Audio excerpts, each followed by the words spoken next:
ladies and gentlemen. I'm aware that you all have a tight schedule, so I appreciate you taking the time to be here today. As you probably know, my name is Anongnat Nookong. I am a fourth-year student at the University. As you can see on the screen, our topic today is the great leader in today's world, Adolf Hitler. My presentation should be relevant to all of you as world citizens because it contains important history that you may have never known from this perspective. I've divided my presentation into three parts. First, I will tell you about the background and history of Adolf Hitler. Next, I will move on to his work and how he consolidated his power and made himself a great leader in the world. Next, I will show you that how his actions have affected the whole world and what do we learn from the action. My presentation should take about 8 minutes. Don't worry about taking notes. I will providing you a copies of the PowerPoint slide in the line group. The purpose of my presentation today is to make you realize how Hitler has impacted today's world. Not to glorify him, but to analyze and learn from the history point of view. The Nazis. A learning from history, said Professor Ian Kershaw, an English historian. I believe that some of you may have heard about the Nazis, but did you know the actual meaning of this quote? If you don't, this would give more reason for you to pay attention to my presentation today. Okay, I'd like to start with the background and history of Adolf Hitler. Adolf Hitler was born on April 20, 1889 in Braunau, Army. His family is a middle class in Austria-Hungary. In 1892, Hitler's family relocated to Germany when he was just 3 years old. Hitler's father, Alois, farmed and worked for the customs service. And during the time of his return to Austria, Hitler also started to have a conflict with his family and his school.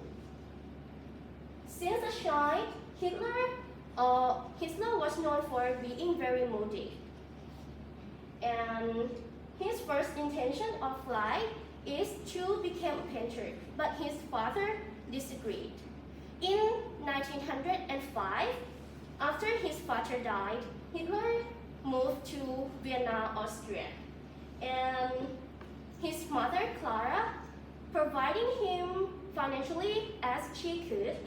In 1907 and again in 1908, Hitler submitted application to the Vienna Classical Academy of Fine Art, but was denied both times.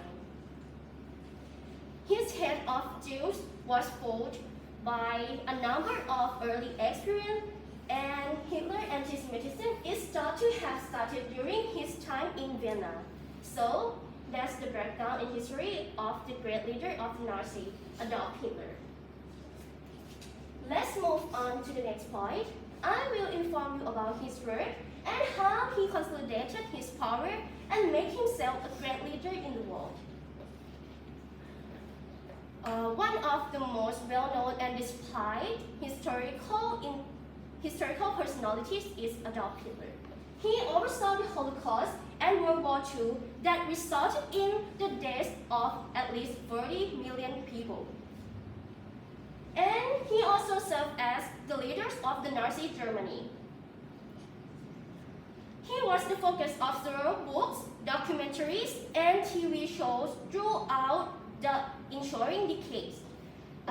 Hitler is renowned for his efforts to increase the Nazi Party support throughout the nation after he joined and became the Nazi leader. Hitler determined in 1923 that the Nazi Party would need to take the power in Germany by using the force and in part because of Benito Mussolini. The Nazi consolidation of power by pseudo-legality. The enabling law was promptly utilized by the Nazi to eliminate the civil rights. This means that the Nazi might now imprison their political opponents and for an endless period of time. Moreover, Hitler has an excellent oratory. He said what people wanted to hear. He learned how to become a charismatic speaker. Nazi propaganda minister Joseph Goebbels wrote in his diary that Hitler was known to write his speech and edit them up 5 times. Moreover, the Nazi signs that designed by Hitler is a powerful of non-verbal communication, so no wonder why he made himself the great leader in the whole world. So much for his work and how he consolidated his power. That leads directly to the next point. I will explain how his actions have affected today's world and what do we learn from the action. Yet there is one benefit that we can all appreciate as a human. Now we have a better understanding of the destructive power of such irrational and uninformed zeal. Perhaps this terrible example will help to further our education and make it more difficult for the Nazi phenomenon to occur in the future. We must learn that hatred never changed the world for the better. And although Hitler is a great leader in the whole world, we absolutely shouldn't act like him. So this point shows you that his actions have affected the world and we have learned a lot from the action. Well, this brings me to the end of my presentation. Before I stop, let me go through my main points again. The purpose of my presentation today is to make you realize how Hitler impacted today's world, not to glorify him, but to analyze and learn from the history point of view. So to sum up, firstly, I have introduced you to the background and history of Adolf Hitler. Then I reminded you about his works and how he consolidated his power. Finally, we have learned about how his action affected today's world and what do we learn from his action. What we have learned from the actions, what is the most important thing. So I therefore like to suggest that we should learn from the history and don't let that bad thing happen again, because we have learned from learning from history in the past. Thank you for listening to my presentation.